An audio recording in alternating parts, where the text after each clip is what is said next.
When I called to check on my daughter, who had gone missing, my granddaughter answered the phone, her voice trembling with urgency. Daddy sank mommy in the bath and went somewhere, she said, followed by shocking words. Rushing to my daughter's house, I was met with a terrifying scene. To subject my daughter to this, that man, I'll never forgive him. I gritted my teeth, determined to send my son-in-law to the depths of hell. It's almost Amy's 5th birthday. I wonder what would be a good present. I messaged my daughter, but 3 days passed with no response. Gazing at the family photo displayed in the living room, I wiped my tears. I wish I could see them more often. I wonder if those kids are doing okay? My name is Sarah. Widowed and living alone while working part-time. I have a daughter named Nancy. She has always been kind and studious since she was little, a proud daughter who landed a job at a major corporation. Nancy got married 6 years ago to Jason. He is an elite worker at a leading advertising agency. He was cheerful and dependable, and I felt reassured in trusting my daughter to him. They soon had a granddaughter, Amy, and Nancy quit her job to become a full-time homemaker. The distance between my house and my daughter's family home is about a 3-hour drive using the highway.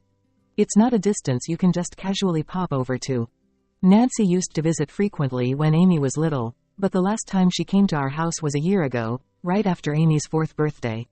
I remember having this conversation with Nancy at that time. Is Jason doing well? Is he helping out with childcare? I asked. Nancy replied, He seems busy with work lately, so I've been handling childcare mostly. But he loves Amy and takes good care of her. He's even known as the ideal hands-on dad at work. I could imagine how busy Jason must be with his job. Make sure you support him, I said, to which Nancy just laughed and replied, I know, Mom. According to Nancy, Jason's reputation as an involved father had even reached his bosses, and he was put in charge of a major advertising project targeting parents. Well, that's impressive. Say, Nancy, now that things have settled down with raising Amy, how about returning to work? You used to shine in your career, I suggested. Yeah, maybe eventually, Nancy replied vaguely. I felt a slight unease at my daughter's ambiguous response, but whether she worked or not was a matter for their household. I decided not to intervene further. It's been over 6 months since then, and Nancy hasn't visited. I've tried inviting her a few times, but she always declines. I felt I shouldn't push too hard and interfere too much. One day, while I was unusually out in town for a class reunion, something caught my attention on my way back home. As I headed towards the station, I spotted my son-in-law, Jason, walking along with a young woman, engaged in what seemed like an intimate conversation. However, since he was dressed in a suit, I assumed it was probably a business outing or something and didn't approach them. After some time had passed since that incident, I had some errands that took me near my daughter's family's neighborhood. Wanting to see their faces since I was already nearby, I messaged, Can I come over now? But there was no response. Thinking it was okay if there wasn't one, I decided to head straight to my daughter's house. When I rang the doorbell, my daughter answered with a surprised voice. Mom, why are you here? I sent a message, didn't you see it? I came by since I was nearby. Is everything okay? Then my daughter fell silent on the other side of the intercom, and instead, I heard Jason's voice. I'm sorry, mother-in-law. It's a bit messy here, but I'll clean up right away. Jason, sorry for dropping by unannounced. We'll be waiting, I replied. After standing there for about 10 minutes, the front door opened, and when I saw Nancy standing there, I couldn't help but be taken aback. She looked so frail compared to the last time I saw her, it was like a lie. Nancy, you look much thinner. What's going on? I asked. Just on a bit of a diet, she replied. Then, my granddaughter Amy came running up, saying, Grandma. Jason warmly greeted me, so I exchanged pleasantries and went into the living room. While watching Amy play with her toys, the 3 adults engaged in small talk. Jason was as charming as ever, showing genuine concern for me, appearing flawless. At one point, Nancy got up to refill the tea. I followed her and asked, Nancy, you look pale. Are you eating properly? Are you feeling unwell? No, I'm fine. I'm healthy, she replied. Despite her words, I noticed something concerning her wrist as her sleeve slipped. I grabbed her arm and lifted her sleeve, revealing a painful-looking bruise. Nancy, what happened? Jason, who had somehow appeared at the entrance to the kitchen, interjected. It's just a bruise from a fall. Nancy can be a bit clumsy sometimes. You fell. Is that true, Nancy? I asked. Yes, it's true. She stepped on one of Amy's toys and fell inside the house. Nancy nodded in agreement with Jason's assertive tone, and then she distanced herself from me. The kitchen conversation ended there, but I began to observe Nancy and my granddaughter closely after that. Amy remained her usual cheerful and innocent self, but Nancy seemed somewhat withdrawn, appearing a bit tense. Sarah, we have plans to go out as a family soon. Jason said, prompting me to reply. Yes, it's about time for me to leave. On the way home, I sent Nancy a message, saying, if anything is wrong, don't hesitate to talk to me. Her reply was, There's nothing wrong. I'm happy, so don't worry. Despite feeling an unsettling sense of unease, I returned home. 2 months have passed since I visited my daughter's family. I sent Nancy numerous messages, but received no reply, and she stopped answering my calls. She always responded to messages before. It's strange that the calls aren't going through. Are Nancy and Amy both okay? I want to see them and make sure. With these thoughts in mind, I decided to visit on a night when they were likely to be home. Sending Nancy a message saying, I'm coming over now. I got into my car around 6 p.m. During a stop at a service area, I decided to call Nancy again. However, when the phone was answered, it was my granddaughter, Amy, on the other end. Grandma? Mommy's turned a strange color and won't move. Those words sent a shiver down my spine, but I tried to remain as calm as possible as I asked my granddaughter. What are you saying, Amy? Is Daddy there? Daddy sank Mommy in the bath and went somewhere. What should we do, Grandma? Mommy isn't responding. Hearing the urgency in her voice, I realized this was no ordinary situation and hurried to my granddaughter's side. An hour later, upon arriving at my daughter's house, I was speechless.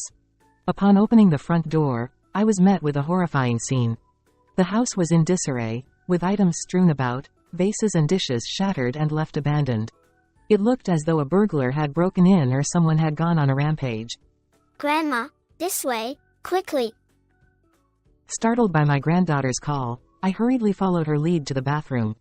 There, my daughter, fully clothed, lay submerged in the bathtub, face up.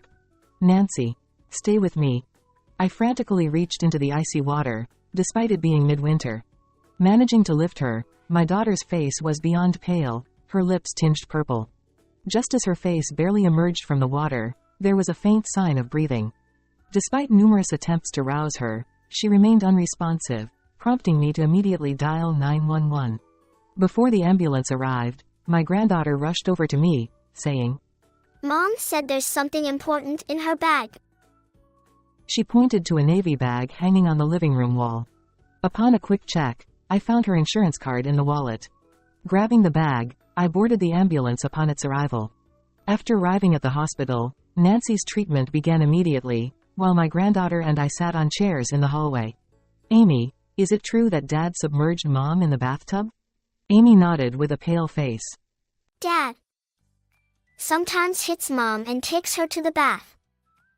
Amy is told to stay in the living room, but it's always scary. I feel sorry for Mom. My granddaughter explained. Amy. I instinctively hugged her, and she began to sob uncontrollably. Dad said, if you tell anyone, you'll never see Mom again. Amy, because I told Grandma, will I never see Mom again? I don't want that. I continued to comfort my granddaughter, rubbing her back and reassuring her. It's okay, it's okay. Then, the nurse informed me that Nancy had regained consciousness. Nancy, still groggy, weakly turned her gaze towards me. Mom, please look at my navy bag. There. With just those words, she drifted back to sleep. I carefully examined Nancy's bag once again, and to my horror, I found something unimaginable. Trembling, I confirmed what I found, gritting my teeth. To put my daughter through this, that man, I will never forgive him. At that moment, I resolved to send my son-in-law Jason straight to hell. Despite multiple attempts to call Jason, I couldn't reach him. So, I entrusted a trustworthy acquaintance nearby with something. 3 days after my daughter was taken to the hospital, I received a call from my son-in-law on my mobile phone. I heard from a neighbor that Nancy was taken away in an ambulance. The woman with glasses who was with her, that's Sarah, right? Are you at the hospital now? Please tell me where you are. I didn't disclose the hospital's location but instead instructed Jason to come to a cafe near the station.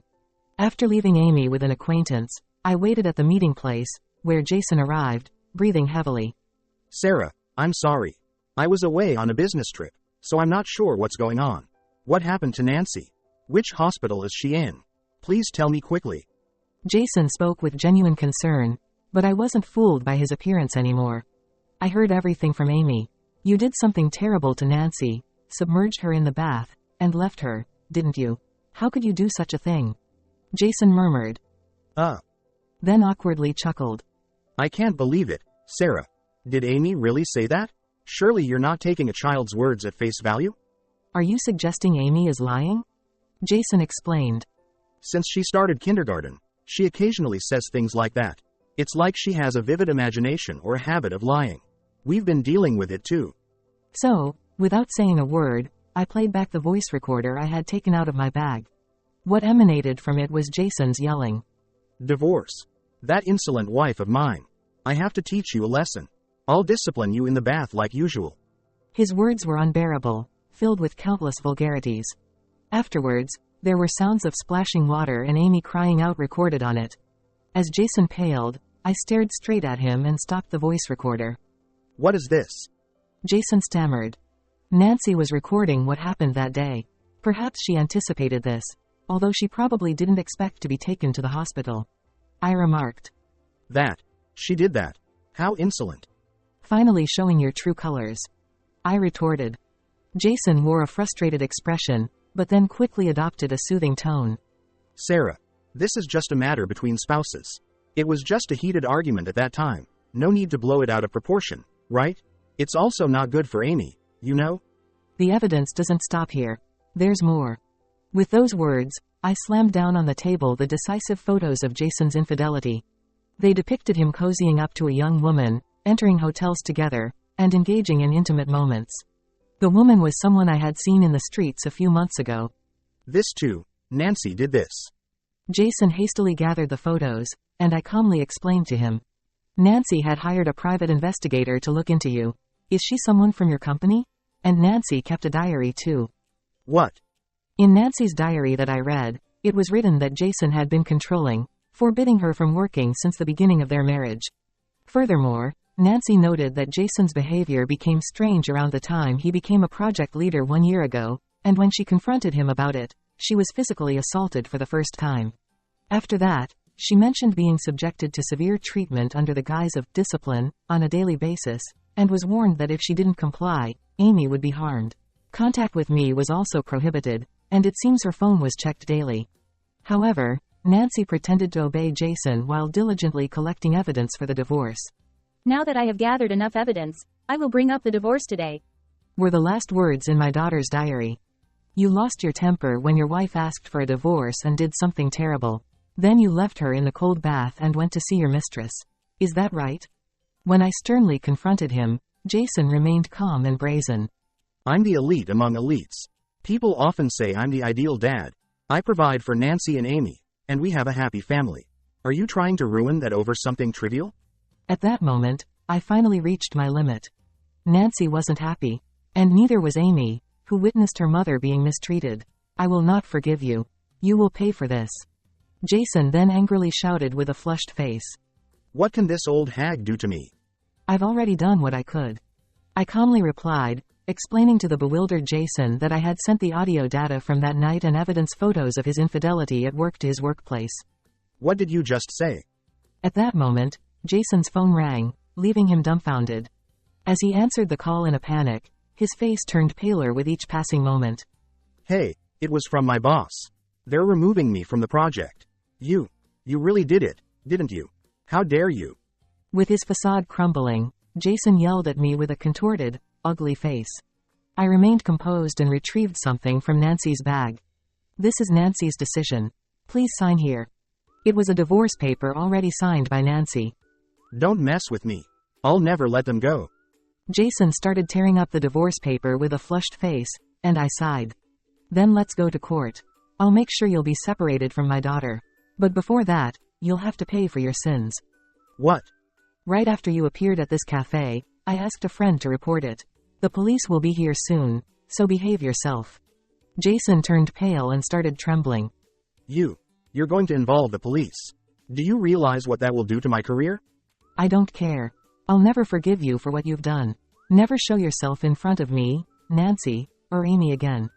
The police arrived, and Jason was taken away while shouting. Later, the divorce between the two was finalized. Jason was arrested for his cruel treatment towards Nancy. Along with my accusations, he was ultimately dismissed from his job due to being convicted. His mistress faced rumors at work and resigned. Although Jason's trial is ongoing, he has been cut off from his family and received no help from anyone. Nancy, now recovered, returned home with my granddaughter. Amy has regained her smile lately, and Nancy has found a job and is living a fulfilling life. We look forward to our granddaughter's growth and aim to support each other as a family from now on.